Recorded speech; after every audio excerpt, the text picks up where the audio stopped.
Okay, we're going to start a new mimer this week. It's a mimer in Parshas Vayeshev, and it's from the year Tafshin Chav Ches, end of 1967. Let's bring up the text. Now, this mimer really follows the mimer that Rebbe said on the 14th of Kislev, which was Parshas Vayishlach of that year, which is a longer, more in-depth mimer about the concept of Chesed and Gedula. We know that Chesed, the Chashem HaGedula, when we say in Davening, the Chashem HaGedula V'Gvur V'Tiferes, that Gedula is Chesed. And like the Sprata and Chassidus, that the Mekubalim Rishonim, the early Kabbalists, used to call Chesed with the name Gedula. And then later it was changed to the name Chesed. And that mimer explains why, the difference between Gedula and Chesed. Built on that, we're going to have our mimer here this week. And we'll bring from parts of the mimer it's from the mimer Kentaiti of Tafshin Chav Ches 1967, Parshas Vayishlach Kentaiti, which was the letter that based on the verse in Parshas Vayishlach and based on the letter that the Alter Rebbe writes after his liberation, Yifes Kislev. And this mimer continues again with the idea of Chesed and how that applies to Yaakov and Yosef and in connection with Yifes Kislev, which is coming up tonight. Again, hopefully we'll finish this mimer in in 2 or 3 classes, maybe 3 or 4 classes. So the pasuk in this week's parsha says, Eileh Toldos Yaakov Yosef, that these are the descendants or the children of Yaakov is Yosef. The Medrash teaches like this: the move of Pirish Rashi Yoshen, and what's called Rashi Yoshen, the older version of Rashi. That what does this pasuk mean? That one of the ideas is Shekasher Yaakov Ras Kol Ha'alufim Haksuvim Lamaila, when Yaakov observes all the final 2 readings of Vayishlach is talking about the great family of Eisav and all the different alufim. Alufim are different generals and kings that are going to come out of the family of Eisav, which talks about Besoif Parshas Vayishlach, the end of Parshas Vayishlach. So Yaakov saw all that. Tama, he questioned and wondered, how is he going to conquer Eisav? How could you deal with Eisav? Look how powerful the descendants of Eisav are, as described at the end of Parshas Vayishlach. This king and that king. These are the kings that were before the kings of Israel, and as it's explained, not just before in time, but also there's a higher level. He was intimidated and overwhelmed with what he saw in the descendants of Eisav. Machsiv lemata. So what happens after that? When Yaakov was wondering how was one going to deal with Eisav and his descendants, so the Torah continues, Eileh Toldos Yaakov Yosef. So Rashi explains from the Tanchuma that these are the descendants of Yaakov Yosef, and he quotes based on the Haftorah of the prophet that says, "V'hayi beis Yaakov eish," that Yaakov is like a fire, beis Yosef lahava is like a flame, beis Eisav lakash, and Eisav is like straw. And what happens to straw when you put a flame to straw? It burns. Nitzutz yotze mi Yosef, one spark goes forth from Yosef. Shemekalev v'sarif v'skulim burns up the whole house of Eisav. Yaakov is intimidated what he reads about Eisav. So the Torah says no. That Eileh Toldos Yaakov Yosef comes Yosef, and Yosef, the spark that comes forth from Yosef will destroy whatever this, so to say, this straw kingdom of Eisav that looks so powerful and dominant is really just a house of straw, and a spark from Yosef will burn it, destroy it. Now Rashi quotes this idea before. Rashi quotes, why does Yaakov leave Laban to go face Eisav on his way back to his parents, to his father in Canaan, in Hebron, is when he quotes again this pasuk, that when Yosef was born, so no longer was Yaakov intimidated by Eisav. But this Medrash is following that idea, based on the same principle, that whatever would intimidate him about Eisav, Yosef fixes. Yosef calms, so to say, this fear. Because Yosef, the spark that comes forth from Yosef, will destroy anything that Eisav builds. Obviously, the question is going to be, why Yosef, not Yaakov? If Yosef is the son of Yaakov, and Yaakov is also fire, so why do you need the spark coming from Yosef specifically? So the Rebbe asks, seemingly the question would be like this: if Yaakov, first the Rebbe asks the fundamental question, which is, because Yaakov is the attribute of truth, meaning that whatever Yaakov feels comes from a place of absolute truth. And like we know, the midas emes has to be emes from outside. I mean, there's no part that there should be anything that doesn't agree with. If truth is truth from every direction, there's no angle where if something's true, there is no angle that truth is not true. So if Yaakov is the attribute of truth, midas emes, if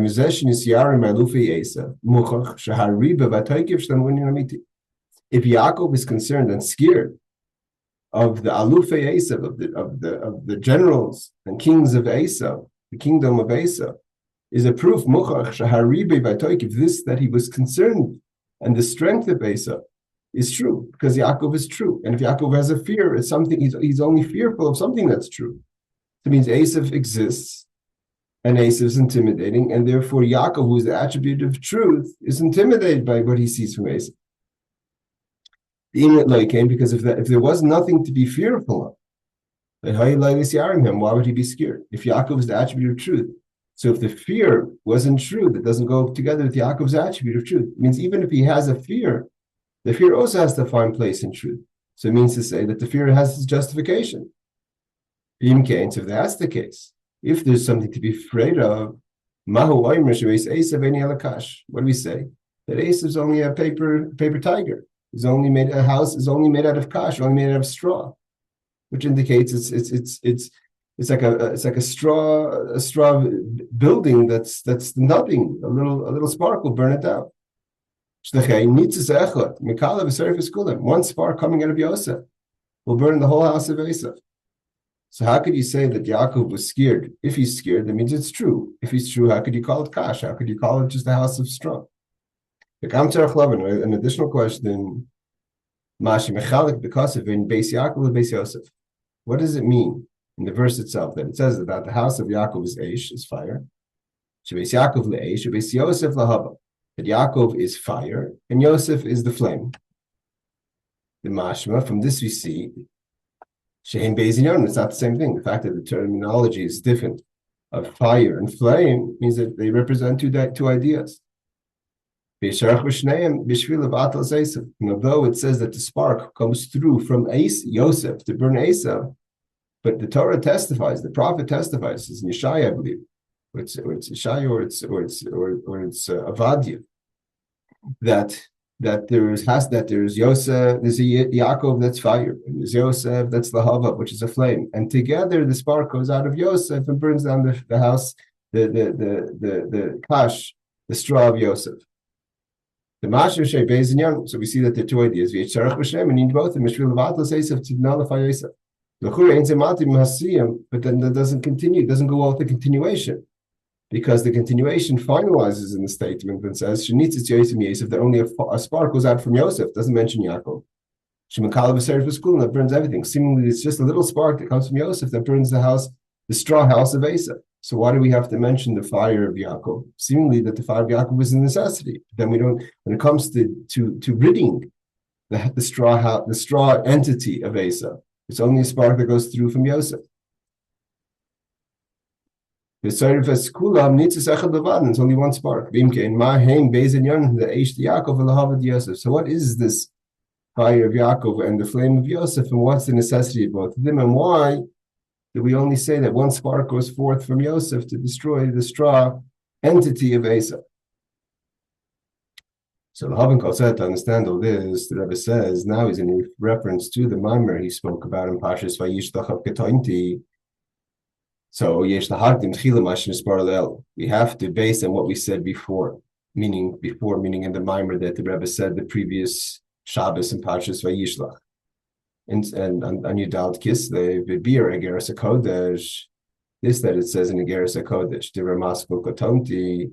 This is the letter that the Alter Rebbe penned after his liberation from Yudas Kislev, which the idea of the letter was the humility the Chassidim should feel, as opposed to feeling that because the Alter Rebbe was arrested, because of those who falsely accused the Alter Rebbe of siding with the enemies of the Tsar, or those who were really fighting the ideas of Chassidus that really bothered them, the ideas of the teachings of Chassidus, especially as they're being taught by the Alter Rebbe. So now that the Alter Rebbe is victorious, maybe the Chassidim will kind of feel over and have an egotistic feeling over so to say, their adversaries, those Misnagdim that were fighting against the Alter Rebbe. So the Alter Rebbe specifically penned a letter called Katainti, of humility, that you should find, we have to be humble.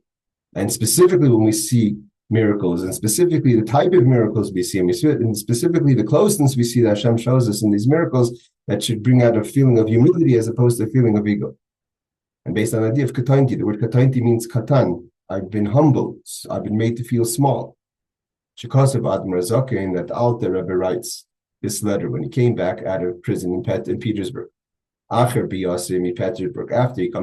came out of Petersburg, and in that letter, the Alter Rebbe explains that there's a difference between the chesed of kedusha, kindness that comes from the attribute from these places of holiness, and the attribute of chesed, kindness, which is from the right side, that comes to l'umazah, that comes from the nations. Meaning, there's kindness that is a holy kindness, and there's a kindness that is represented by the nations, which is represented by Yishmael. And in the Maamar that the Rebbe talks over there it's not, there's two ideas. There's the kindness, how it affects the person, and the effect the person has from the kindness is how it draws down the kindness.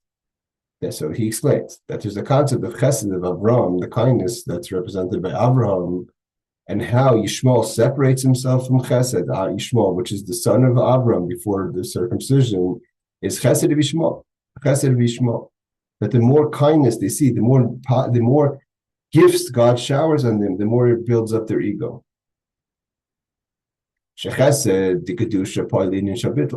Someone who's holy, the kindness that God shows to us should have the effect of humility. You're humbled by God's kindness. Abraham, as Avram said, from all the kindness that God gave him, that he felt, I feel like dirt and ash. And like the Rebbe explains in the Maamar, there was the idea of dirt and ash, like we've talked about many times.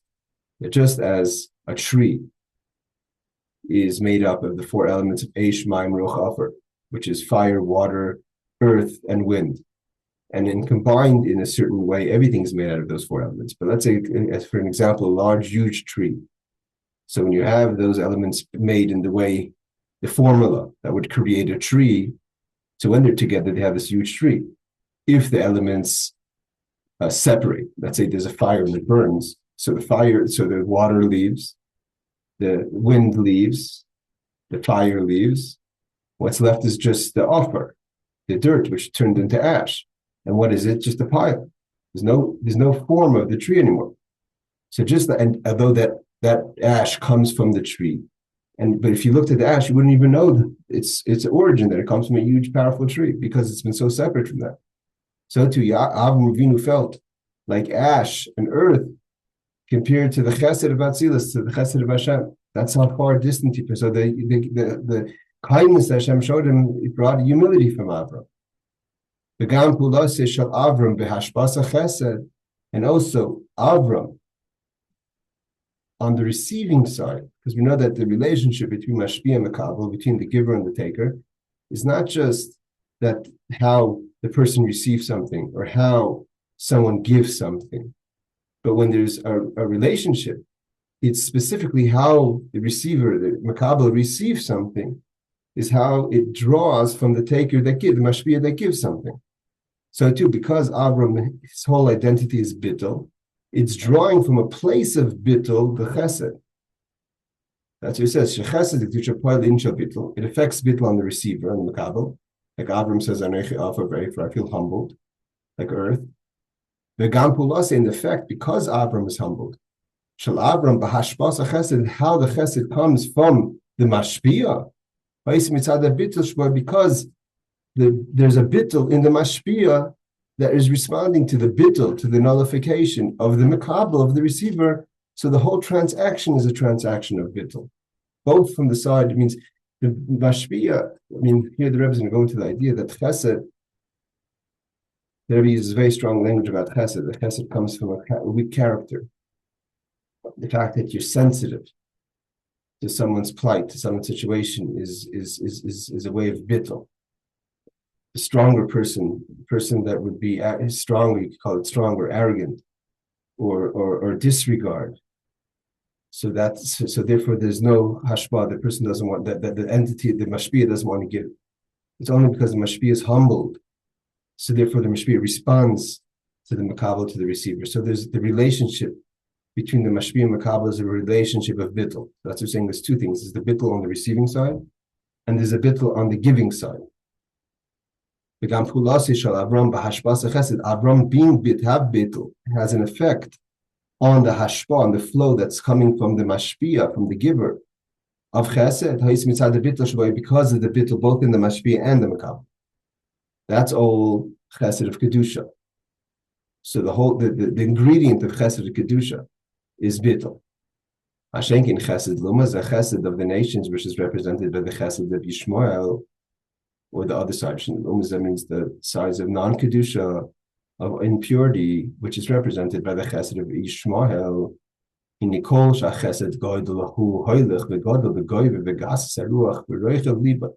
The more the person receives chesed, the more it builds. To translate all the words here, the more the chesed is larger. It grows with ego, the ruach, and high spirit, and a broad heart. Look how great I am. I'm such a great being. Look how much God only gives me the blessing. So I must be someone special. The chesed you get from Hashem only builds your ego and inflates your ego. But Tamadav, and here's this not just because the receiver again has an inflated ego. The hashpa, the giving side, is also an expression of gedula, of greatness, of let's call it ego in this case. That the giver is giving out of a place of ego, and the receiver, his ego is inflated by receiving. So in the place of kedusha, it's the receiver is humbled by the kindness, and the kindness was given in the way of humility as a response to the receiver's humility. In the place of the opposite, in the place of tuma, of impurity, which is called chesed of Yishmael, the receiver Yishmael is inflated by the kindness, the how great I am, and also the mashpia is giving as a way of ego. Look what I can do. Means if the Rebbe died, you say the story about the person that the Rebbe asked to do a hidden tzedakah. The person says no one's going to know. I give a hidden tzedakah at the time communist, they had to sponsor Pesach matzahs. So no one's going to know. Not I'm calling that the chesed of Yishmael, but that's the concept where the chesed itself is coming from. What's in it for me to give? So he says, just like in holiness, the chesed causes the person who receives the chesed a humility, because also the reason the chesed was given was from humility. It's a humble relationship. I'm humbled to be able to give.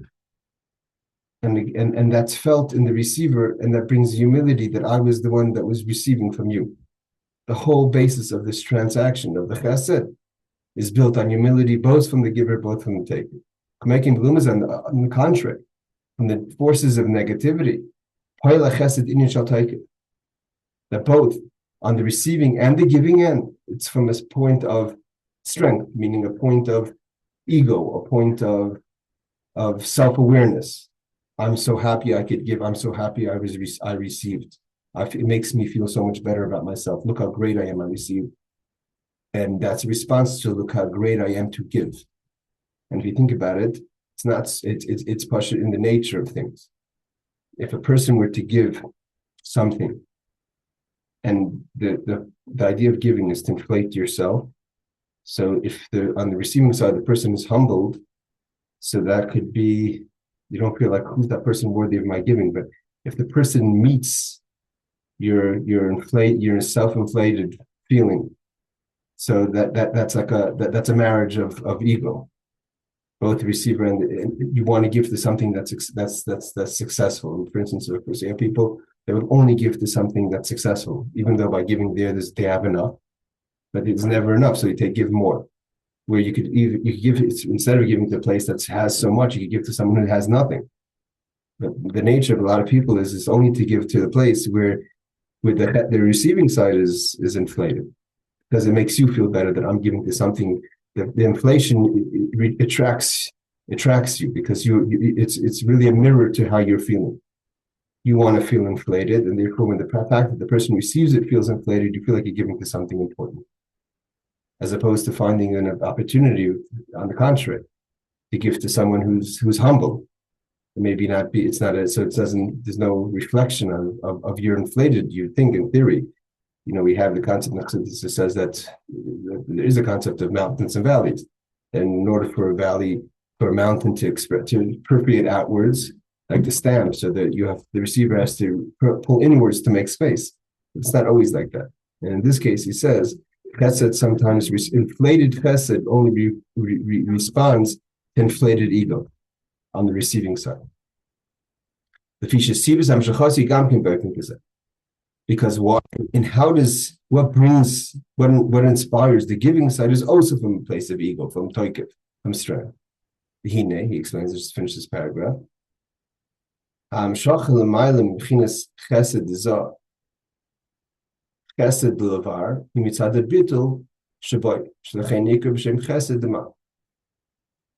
he explains like this, that in this Maamar, from the Shabbos before, Parshat Yishlach, there the Rebbe discusses that there's what's called chesed levar, chesed legav. There's the sort of say the lower chesed levar, like almost from the word outside, from yichutz, which is from an expression of bittul, and there's milgav, from above. So the whole idea of chesed levar, which is the lower, so to say the chesed from outside. This is called chesed, the world of ma is bittul, ma anachnu, right? Moshe says, anachnu ma, we're nothing. Ma is the name of Hashem that comes in place of bittul. And the bittul allows for the person, for the giving side, the chesed, recognizes creation, the nivraim, the creation. And it takes place, and therefore there's a need to give because they're lacking. Therefore, the attribute of chesed gives towards the nivraim, the creation, the levar, it's separate, it's lower, because they need. Here the Rebbe says about the nature of certain people that give. And we see some people that are givers, the people that are givers, the Rebbe says a majority of the time, they're not strong-natured people. Although sometimes you find actually the strongest people as have the ability to give, but we're talking about like on a certain level. The Rebbe says most of the time, the attribute of a Gaimel Chesed person gives it is because you feel weak to the other person's need. And the Rebbe says mitzad teva hachlishus, because there's a certain weakness in the nature, va'bitul, a nullification of the giver. Shlehem negelem tzar, they could be sensitive to the pain of someone else. Because they're not egotistic in their own eyes. They have space to recognize other people's needs. And when someone else is in pain, it hurts them, because you're not full of yourself. If you're full of yourself, how could you have space for someone else's pain? But because there's humility, and he uses the word chalishus, which is weak, which is an interesting term. When you say therefore you're awakened, you're inspired to give, to be mashpia, to give chesed. But someone who has a stronger nature, the nature of strength does not allow for this person to be affected by the pain of someone else, because you're not sensitive to it from the strength of your character. So too, there's a concept of down above. This that we say that the attribute of chesed from ze'er anpim, the small complexion, meaning to say the chesed of atzilus. It's because there's this level of feeling of self-nullification that's sensitive to the needs of creation. The Rebbe says even more than that. Why is chesed in existence? Why is there that attribute of giving? Is because there's a sensitivity and sort of say a bittul, nullification at the core, to be sensitive, to respond in a way of kindness. Very close is because where does the world come from? The world of Atzilus. And the world of Atzilus itself is Eileh Tzimtzum, comes through a contraction. It doesn't have the toikev, doesn't have the strength of the shame. Hashem's name, Yud, is already a contraction, that it comes down to a Yud, and then it expands to Hey. So the whole world of Atzilus comes from, so to say, the strong language the Rebbe is using, Chulsha, which means weakness, a weakness in the manifestation of God. And therefore, there's a space for sensitivity for someone who needs, or something that needs. As it's brought down in Kabbalah. When the entity, the essence of God filled all the existence, there was no space for anything. When there was a tzimtzum, that void created an opportunity for sensitivity. And for there to be a place for the world, means in this, because if without the tzimtzum, there would be all godliness. How could you have a world, which means a world of creation, is because there's a void of revelation of godliness. God is mitzamtzim, he contracts himself. God had to move. The great light had to sort of say, I mean, if you're talking about it from Wave Kedusha, we have to be very, very careful the words we choose over here, but there's almost sort of say the Gedula has to, that's what the difference in Gedula and Chesed. Gedula is the feeling of self, the real true feeling of self and godliness. God had to get away with his feeling of self in order to make space for creation. And the Rebbe says in the idea that God had to move the light to contract it so there could be a world as a way of self-nullification within himself and nullifying the Ratzon, because the Ratzon of Hashem is the will of Hashem, the want of Hashem is limitless. To be limited in space creates a void, and in that void is a weakness, again using my words lightly, but just that's the words the Rebbe uses, which creates an opportunity for a response to be sensitive to give. Binimtza. She's Havas Chesed Zav. Where does Havas Chesed of Zav come? Just like the whole existence of the world of Atzilus. Why the Inyan HaShiflas V'Abitla comes from Shiflas, the lowly, humble feeling, because it's lowly and humble because of the void of the absolute light. Therefore, Chesed itself is nullified, and therefore it's in a way of bittul, and it gives from a way of sensitivity, like a person who's sensitive because of, so to say, a weak character, that you're sensitive to someone else. There's an inner bittul, an inner self-nullification that allows for you to be sensitive to other things. And therefore, the avodah, when we do something, the avodah of creation, mages, touches the attribute of chesed to respond, lahashpia, to give. According to what they do. Otherwise, why would you respond? Why would Hashem even respond to that? Now, again, this is a followation. Next class, before we start the class, I'm going to give more of a background of the previous Maamar where the Rebbe breaks down the difference between Gedula and Chesed, because Gedula is the level of Chesed in the opposite, in the positive. It means where Yishmael comes from, really, the Ummah says that it comes from a place of Gedula. There's a Gedula of holiness. But but in the system of creation, there's no place for Gedula of holiness. It has to be from humility, and there the attribute of Chesed is response in a way of humility as opposed to in a way of Gedula. Because if you leave Gedula in creation, then what siphons off that is a negative energy. Humility is a safe space for Chesed. Ego doesn't work in creation because the negative forces only take the ego part of it, not the giving, not the holy part of the ego. There's a holy ego. But in this world, ego is negative. And therefore, the only tool, the answer basically is the only tool for Eisav is Yaakov. Because Yaakov is the attribute of emes, the attribute of humility, of tikkun, that's the only tool in creation for there to be a transfer of chesed, that it remains in a positive way. Therefore, the person who receives chesed is nullified. He doesn't feel ego. I'm humbled, I'm small, I'm made small from all God's kindnesses to me. All it does is blows up his ego even more. Look how much God shines, look how special I am. God made me rich, made me important. And also, where is he drawing from? He's not drawing from the chesed of bittul. Chesed of bittul will never give you shmo. He's drawing from above, the unlimited chesed, that is a chesed that's based on gedula, ego, but because in this world it comes down in a way of corruption, it only enhances a negative ego. Because